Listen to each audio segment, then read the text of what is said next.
Kasama na ng iba pang preso sa Quezon City Jail si dating Senator Bong Revilla na nasasangkot sa flood control scandal. Sang-ayon dyan ang ilang kaanak ng mga nakakulong doon para raw maranasan niya ang tunay na hirap sa loob ng kulungan. Matapos kasi ang 7 araw ng medical quarantine, nailipat na si dating Senator Ramon Bong Revilla Jr. sa regular na selda sa New Quezon City Jail. Doon din nakakulong ang iba pang mga preso pero hindi pa malinaw kung sino-sino ang mga kasama o mga kakusa ni Bong Revilla sa kanyang selda. Kinumpirma ito ng kanyang asawa na si Cavite 2nd District Representative Lani Mercado na bumisita sa dating senador.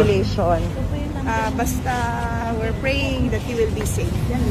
Pero kung nailipat na siya today po, Yes po. kamusta daw po siya po ngayon na nailipat na siya? We're praying. Opo. Okay. Nakakakain at nakakatulog naman po siya. Opo. Oo, thank you ko nga. Thank you. Ingat po kayo. Any message po lang sa mga supporters lang po? Salamat po sa panalangin.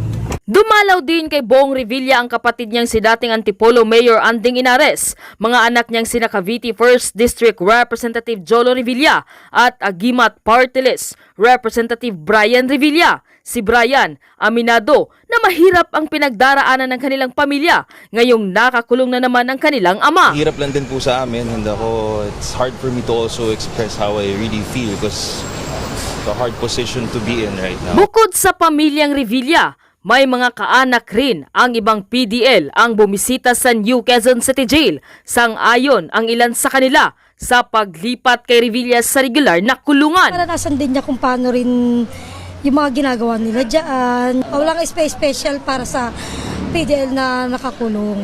Laging sinasabi nila walang VIP. Bakit ibukod pa sila kung walang VIP? Oo, para malaman rin nila kung ano rin ang maano sa mga PDL. Siyempre, magsasabi niya mga PDL nga kung anong hirap. Nakatakda namang maglabas ng desisyon ng Sandigan Bayan sa musyon ng kampo ni Revilla na ilipat siya sa PNP Custodial sa Camp Crame. Sa February 9 naman ang bagong pagbasa ng sakdal kay Revilla at iba pang akusado. Nahaharap sila sa kasong paglustay ng pondo ng bayan dahil sa umano'y Ghost Flood Control Project sa Pandibulacan. Tila next in line na rin umano ang iba pang opisyal na kaalyado ni Vice President Sara Duterte na nauugnay rin sa korupsyon ng flood control projects. Tila nagtuturuan na umano ang mga ito, lalo pat inamin na ni dating Senator Bong Revilla na inutusan lamang umano siya ng mga Duterte kaya niya nagawa ang magnakaw. Ito ay matapos niyang sumuko sa pulisya at itinuro si Vice President Sara Duterte bilang mastermind ng korupsyon sa flood control projects. Narito ang buong detalye. Panuurin, pakinggang mabuti at kayo na ang bahalang umusga. Ngunit bago tayo magpatuloy, huwag kalimutang i-like, share, subscribe, and click the notification bell for more updates and for more upcoming videos. Maraming salamat! Ito mga kabunyog, mga kababayan, maraming nagtatanong, Attorney, ano na ba? Kumusta na yung kay Jingo Estrada? Ito na. Ito na ang sagot diyan. Yung sa February 2 at 12, last na chance na ito nila ni Jingo Estrada, mga kabunyog, ito na yung huling tsansa ni Jingo Estrada. Marami ring nagtatanong, si Bunuan, matapos mag-appear doon sa hearing ng Senado sa Blue Ribbon, libre na ba siya? Hindi. Sa katunayan, huling tsansa niya rin. February 2 at 12, huling tsansa rin ni Manny Bunuan. Si dating DPWH Secretary Manuel Bunuan at saka si Estrada at saka si Bong Revilla ay mga respondents ito. Sila ang inireklamong plunder, kinasuhan sila ng plunder, nireklamo sila sa DOJ. Kaya sa darating na February 2 at 12 ay mayroong preliminary investigation, mayroong hearing. Dapat umattend sila dyan. Si Bong Revilla dahil nakakulong na, yung kasing pagkakakulong ni Bong Revilla, ang kaso doon, malversation at saka graft. Ito, iba na naman ito. Plunder na naman ito. Ibig sabihin, si Bong Revilla, pag nakita na naman dito na mayroong probable cause, sasampa na naman siya ng kasong plunder. Panibagong kaso naman itong haharapin niya, dagdag doon sa unang dalawang kaso kung saan nakulong siya. Yung kasing kaso kung saan nakulong siya, graft at saka malversation. Yung graft, nagpiyansa siya ng 90,000. Pero yung malversation, non-bailable. Pero ito, bago na naman to. Bago na naman ito. Si Jinggoy naman, saka itong si Bunuan, ano talaga to, matapos siyang hearing na yan sa February 2 at February 12, maglalabas na ng resolution ang DOJ. Pag naglabas ng resolution ng DOJ dyan na may probable cause, sasampahan na sila ng kaso sa ombudsman. O kaya yan mga kabunyog ha, mga kababayan, ha? February 2 at February 12. Ano na yan? Last na hearing na kanila yan. Ha? Actually, sinubpi na sila. Ito yung balita mga kabunyog.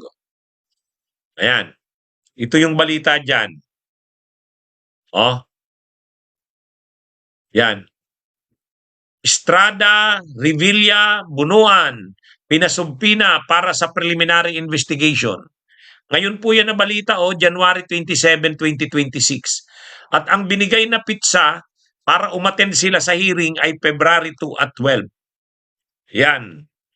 Kaya, mga kabunyog, mga kababayan, ano to, itong si Bunuan, hindi siya makakabalik pa ng States. Kailangan niyang harapin ito kasi seryoso ito. Kaya di ba pinaliwanag ko na yan, yung pag-attend ni Bunuan doon sa Senate Blue Ribbon Committee, tapos general denial ang ginawa niya, yung mga akusasyon sa kanya ay dininay niya. Sabi niya, hindi totoo yan. Hindi naman siya hinabol na nila Lacson eh. Hinayaan lang siya.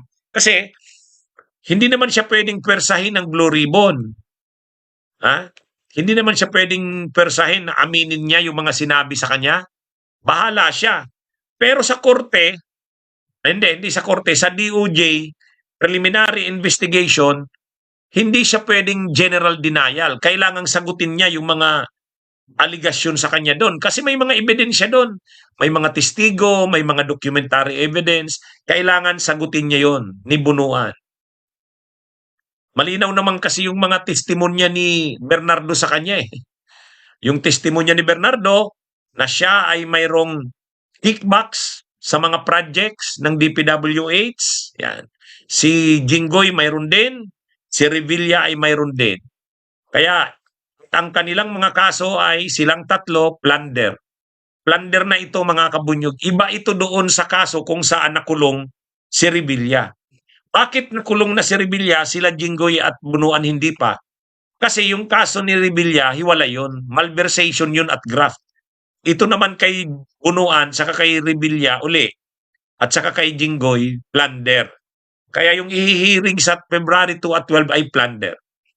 Yan, ha? Mga kabunyog, mga kababayan. Ano na yan? Ha? Hindi pa sila ligtas. Ano bang mga term nilang ginagamit doon ni Marcoleta? O safe ka na. Ito hindi. Malinaw dito, hindi pa sila safe.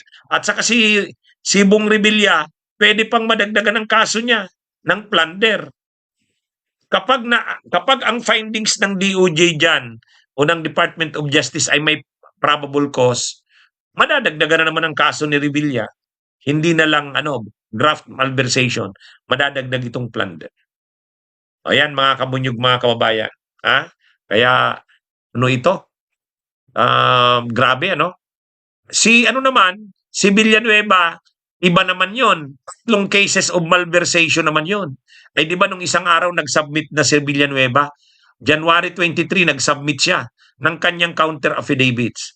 Kaya hiwa-hiwalay yan mga kabunyog kasi hiwa-hiwalay kasing pangyayari yan. Hiwa-hiwalay na projects yan eh. Hiwa-hiwalay na proyekto yan. Iba-ibang contractors din ang involved dyan. Itong kinasasangkutan ni Jinggoy, ni Revilla at saka ni Bunuan, iba rin. Sabi ni Eugene, tanong, anong nangyari sa kaso ni Villanueva, January 26? Yun po yung deadline niya para mag-submit ng counter affidavit. Yan yung deadline. Ang ginawa ng kampo ni Villanueva, hindi pa January 26 nag-submit na sila. Parang January 23 nag-submit na eh. Ang January 26, hindi yan yung pagdidesisyon. Yan yung deadline para mag-submit ng kontra sa laysay. Ganyan din itong si Bunuan, si Estrada at Revilla. Yung February 2 at 12, yan ay ano pa lang yan, mga kabunyog. Yan yung last na hearing nila sa plunder case. February 2 at 12. Pagkatapos ng hearing na yan, magdi-decide na ngayon ang DOJ kung may probable cause. Yan ha, malinaw na mga kabunyog, mga kababayan. Kaya abangan natin. Abangan natin ito. Ang pinapakita lang natin dito, una, si Bunuan, kahit nag-attend na doon sa hearing ng Blue Ribbon, akala mo parang hindi siya nadiin doon. Hindi ibig sabihin na hindi siya nadiin doon ay tapos na ang problema niya. Yung kasing sa Senado, sa Blue Ribbon, hindi naman siya hindi naman siya tinanong doon nila ng mga senador eh. Basta't sabi niya, hindi totoo yung mga aligasyon na yan, o hindi na siya tinanong. Tama ba yon? Tama yon. Hindi naman siya pwedeng pilitin eh. Pero dito sa DOJ, hindi pwedeng hindi siya sumagot. Hindi pwedeng hindi siya sumagot. Pag hindi siya sumagot, hindi siya umattend sa hearing, at hindi siya mag-submit ng counter affidavit, wini-waive niya yung right niya na magdepensa ng sarili niya. Kaagad-agad, probable cause na yan. Ito namang si Jinggoy, kaya napansin nyo tahimik si Jinggoy nitong nakaraang mga araw, alam niya mayroon siyang mga kasong kakaharapin. Ito na nga yun, plunder. Kailangan niya ring mag-prepare ng sagot dyan at mag-attend sa hearing, February 2 at 12. Si Revilla naman, dagdag na lang ito. Kasi may nauna na siyang kaso, kaya nga nakulong na siya eh. Ito plunder naman to. Yung kaso niya kaya siya nakulong, graft at malversation. Okay? So yan, mga kabunyog, mga kababayan. Posible ba na mga kailang kaya mare-resolve ng DOJ yan? February 2 at 12? Eh baka mga isang linggo. Mga isang linggo, may resolution na ang DOJ dyan. Ha? Ito mga kabunyog, mga kababayan. Ano ito? Sabi ni Eugene, nauna si Revilla, wala kasi sa pwesto. Actually, isa rin yan. Posible yan. Siyempre, mahirap itong mga incumbent nakaupo. Kasi grabe yan. Talagang, pag inaresto mo yan, balitang-balita yan. Pero, mapipilitan pa rin arestuhin yan. Basta't makasuhan sa Sandigan Bayan, at ang Sandigan Bayan ay mag-issue ng arrest warrant, makukulong yan. Si Joel Villanueva, nag-submit na siya ng counter affidavit niya noong January 23. So, posible bang maunang maaresto si Villanueva kaysa kay Estrada at Bunuan? Yes. Mauuna si Villanueva. Mauuna si Villanueva kasi mauunang ma-resolve yung kanyang kaso. Mauunang ma-resolve kasi nauna siyang nag-submit ng counter affidavit. Ito, magsasubmit pa lang ng counter affidavit nila at maghihiring February 2 at 12. Ano kasi yan mga kabunyog? Preliminary investigation yan eh. Diyan dinidetermine kung may probable cause na talaga, kung dapat talagang sampahan ang kaso. Yung kasing mga investigation ng Senate Blue Ribbon, in aid of legislation lang yon. Yun namang sa ICI, ganun din. Investigation lang yon para magtipon magkumuha ng ebidensya. Pero yun talagang binibigyan ka na ng pagkakataong sagutin mo, subpina na ang tawag doon, pinapasubmit ka na ng counter affidavit, preliminary investigation na yon. Diyan na yan sa DOJ. Ito na yon. Si Villanueva, malapit nang ma-resolve yung ano niya, kaya mas mauunang makulong yan si Villanueva. Maunang makulong yan. Itong kay Bunuan sa Estrada nahuhuli eh. Nahuhuli, February 2 at 12 pa lang eh. Ayan, okay? Okay, mga kabunyog, mga kababayan. Ito, mga kabunyog. Ito, pag-usapan natin. Parang ang napapansin nyo rin ba? Pareho ba tayo nang napapansin? Ang tahimik nila, mga kabunyog, ang tahimik ni na Escudero, Estrada at Villanueva, nararamdaman nyo rin ba? Wala, no? Naalala nyo nung mga panahon, balikan nyo nga mga kabunyog yung panahon, yung mga bandang February. Yung February 2025, nung kapafile pa lang yung impeachment at ang Senate, ano bang posisyon ni noon? Ang Senate President si Chis Escudero. Ang Senate President pro tempore si Jinggoy. Majority floor leader yan, si Joel Villanueva. Naalala nyo yan noon, nung sila yung nasa liderato ng Senado? Nung nasa liderato sila ng Senado, ang yayabang yan eh. Ang yayabang yan, di ba? Kabunyog Relio Salvador, Kabunyog Jess, si Chis Escudero noon. Sabi niya, siya raw ang masusunod. Kung ayaw niyang magkaroon kaagad ng pagdinig dun sa impeachment ni Sara eh. February 5 pa lang, nandun na sa kanyang opisina sa Senado yung articles of impeachment, pero hindi niya, binaliwala niya. Kahit anong pressure, wala, hindi siya, O ngayon, sige nga, Cheese, sige nga, yung problema mo, ikaw naman ngayon yung may problema. Si Joel Villanueva noon, may mga padila-dila pa. Kino-coach pa si Amy Marcos kung anong gagawin kay Risa. O ngayon, nasaan na sila?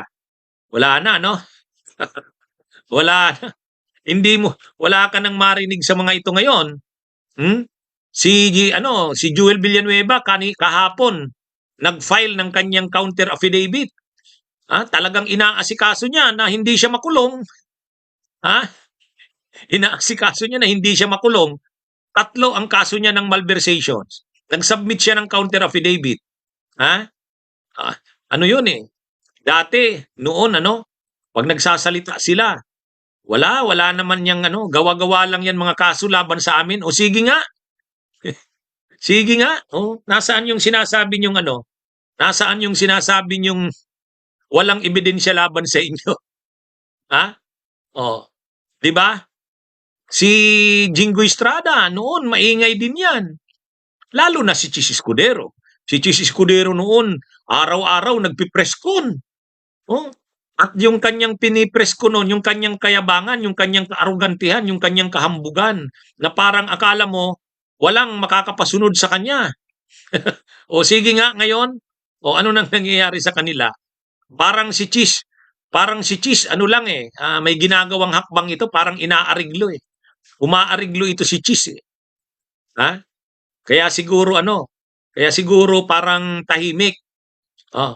At saka sila noon, kung makakontra sila noon, sobra. Akala mo sila na yung pinakamagagaling. Hindi mo sila pwedeng, hindi ka pwedeng mag-suggest sa kanila kung anong tingin mo. Sila yung tingin nila tama. Ngayon, tahimik. May naririnig ba kayo kay Cheese? May naririnig ba kayo kay Jinggoy? May naririnig ba kayo kay Villanueva? Wala. Bakit? Kasi abala sila ngayon sa pagsagot sa kaso nila. Nagsasubmit sila ng counter affidavits nila. Si Villanueva, 3 counter affidavits ang isasubmit niyan kasi 3 cases ng malversation. Dapat yung 3 na yun madismiss lahat. Pag may 1 o 2 doon na ang resolution ay may probable cause, wala na. Naalala niyo si Bong Revilla? Si Bong Revilla, Friday i-file yung kaso. Pagka-file ng ombudsman ng Friday, Monday ni-raffle ng ombudsman ay ng Sandigan Bayan. Monday.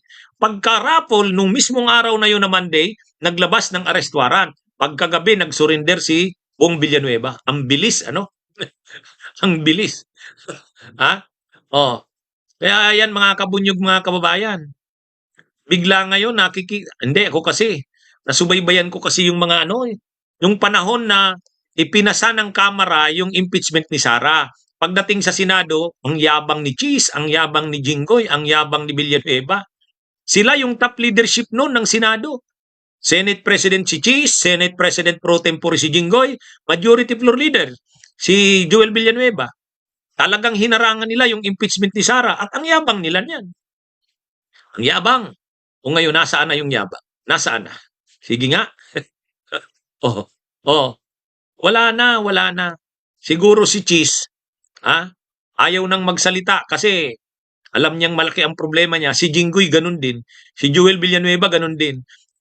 Di ba? Kasi kung talagang matapang sila,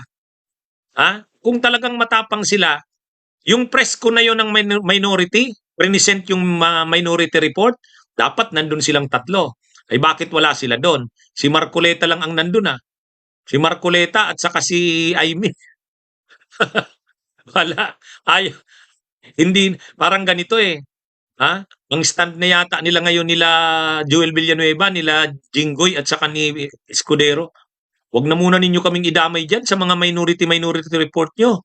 Kayo nang bahala niyan, Marcoleta at Senador Marcoleta at saka Senador Amy. Kami may problema rin kami. Mabigat 'tong problema namin. Pag hindi namin 'to nalusutan, kulong kami. Ha? Kulong sila. Oh, alam nila 'yan. Ramdam na nila 'yan. Mga kabunyog, mga kababayan. Hindi, tama ka, kabunyog Abi Jean Binalay. Noon talaga, sus, yung yabang ni Chis noon, ano? Yung yabang ni Chis, yung mga pa-cute ni Chis noon, yung mga taas ng kilay. ha? Tapos pag sinasabihan mo na, ano mo, i-consider mo naman yung konstitusyon. Ha? Ang nakalagay naman sa konstitusyon, forthwith. Sabi ni Chis, ako ang mag-i-interpret kung ano ang ibig sabihin ng forthwith. Huwag niyo akong diktahan. Yun. O sige nga, Chis. Chis, ano na ngayon? ha? Oo. Tapos si Jinggoy noon, mayabang din si Jinggoy noon. Si Joel Villanueva noon. Pabalik-balik dun sa mikropono. Siya na lang halos lahat yung ano. Siya na lang halos lahat nagsasalita noon. Ano sila ngayon? Komite de Silencio. Komite de Silencio. Ha? Nakita nyo? Parang nakita nila yung nangyari kay Bong Revilla. Iniisip nila baka sumunod na kami diyan. Maramang kailangan asikasuhin namin tong malusutan. Kasi nasa DOJ na yung mga kaso nila. May mga plunder cases si Jinggoy. Kaya ito mga kabunyog, mga kababayan. Malapit na yan, huwag kayong mag-alala. Kasi binigyan na ng deadline itong si Joel Villanueva para mag-submit ng counter affidavits niya. Binigyan siya hanggang January 26. Pero hindi na hinintay ni Joel Villanueva yung January 26. Kanina nag-submit na siya.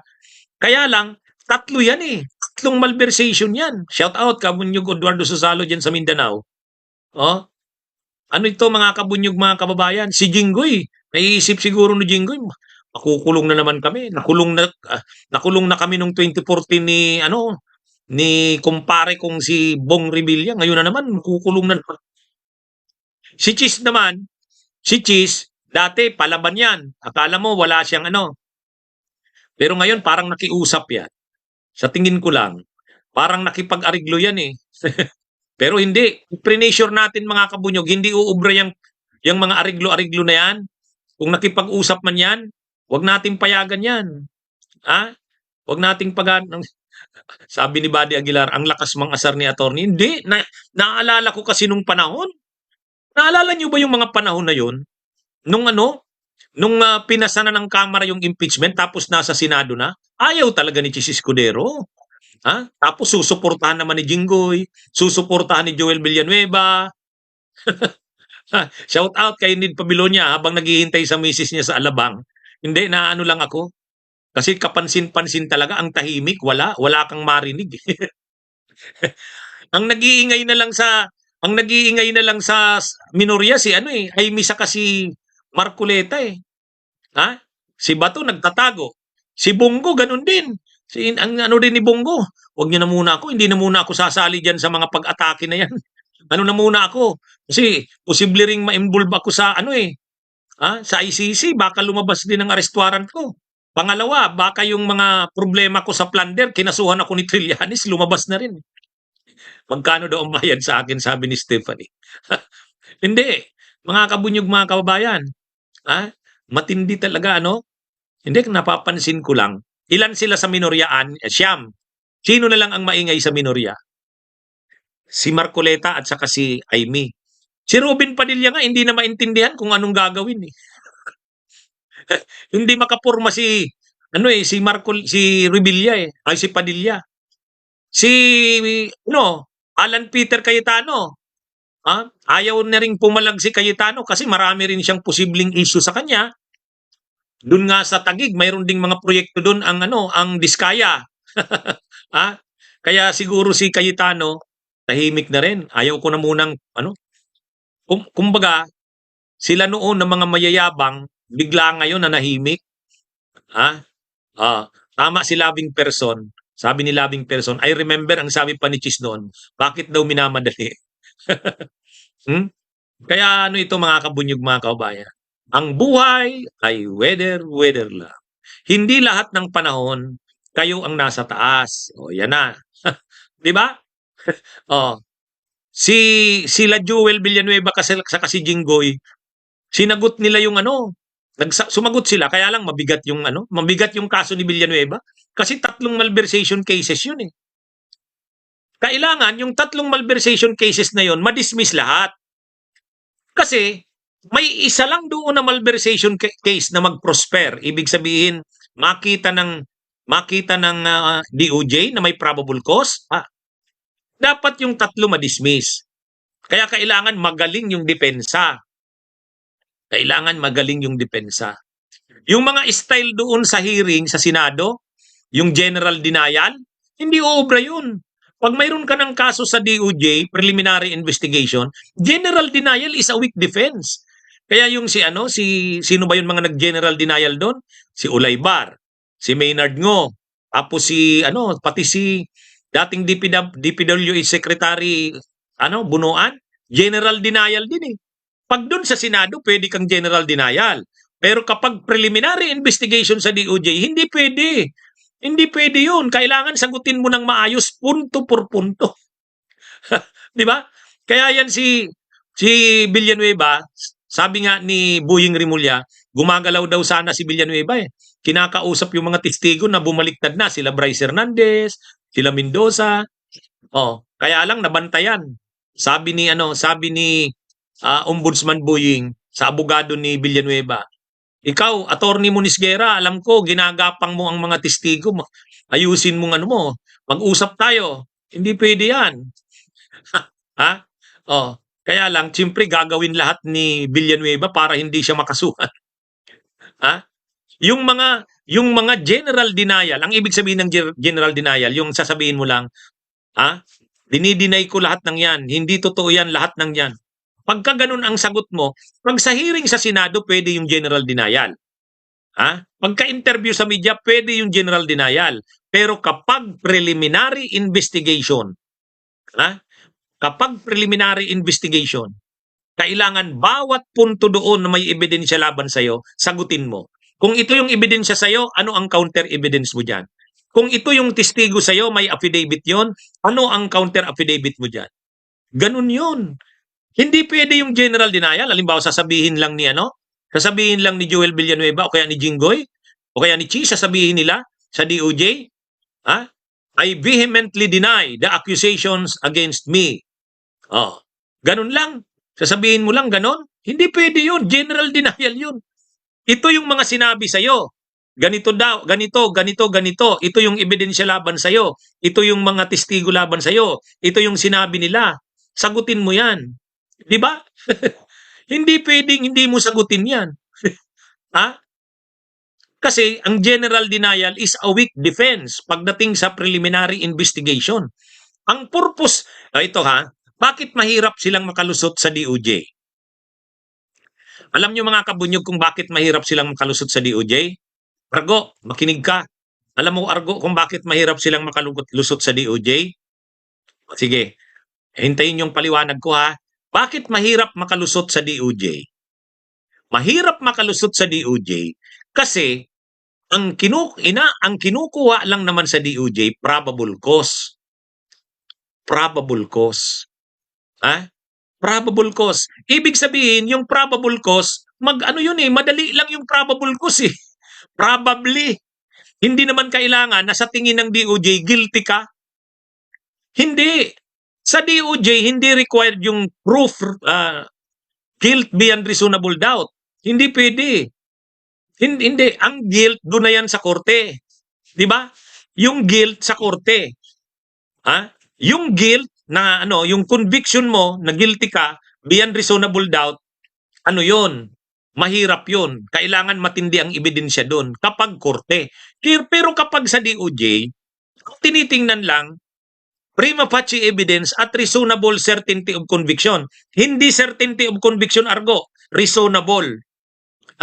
Pag certainty of conviction, ibig sabihin, tiyak. Hindi. Reasonable certainty.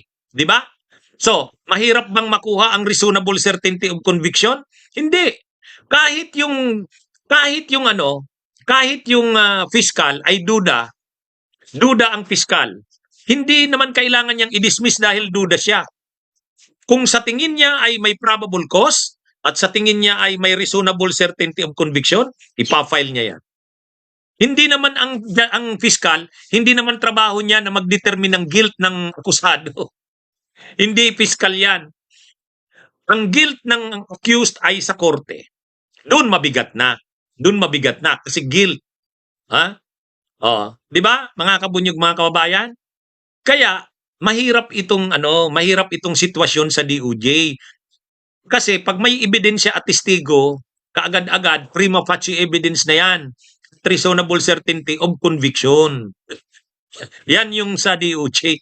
Kaya yung mga sinasabi, bakit? Sa tingin mo ba guilty sila? Uy, hindi kailangang guilty sila sa DOJ. Hindi kailangang guilty.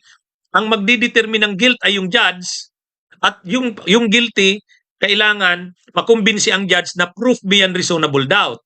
Pero pagdating sa fiscal, hindi. Reasonable certainty lang of conviction. Reasonable certainty. Probable cause, probably, malamang. Oh, sa tingin nyo ba malamang talaga ginawa nila yung kasong inaakusa sa kanila? Sa tingin nyo ba malamang ginawa nila yon? Sasabihin mo, malamang. O sige, pag malamang, ibig sabihin yan, i-file na. Kasi malamang eh. Oh. Kaya hindi pwede yung mga denial lang. Hindi pwede yung denial lang. 'Di ba? Kaya pag yung ginawa ni Bunuan doon sa hearing, denial, general denial. Yung ginawa ni Ulaybar, general denial. Ha? Yung tama si Lito M, maaaring ginawa ang krimen, maaari. Hindi naman sinabing walang dudang ginawa ang krimen. Wala yun. Doon na yan sa korte. Yung walang dudang ginawa ang krimen, sa korte yun. Di ba? Okay? Malinaw na yan Kaya ang problema sa fiscal, reasonable certainty lang of conviction, magaan yun madali yun Ang korte ang mahirap. Ang korte. Kaya anyway, ang importante doon, pag may probable cause na, isampa na ang kaso. At na yan?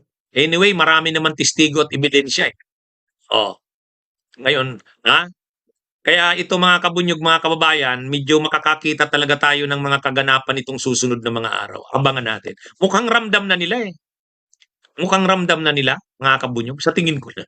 Kayo, sa tingin nyo. Tahimik na sila. Tahimik yung tatlo. Yung dating maingay. Naninibago ako Naninibago ako kasi noon, araw-araw si Chis Escudero may press con. At kapag nagsalita, akala mo walang katalo-talo.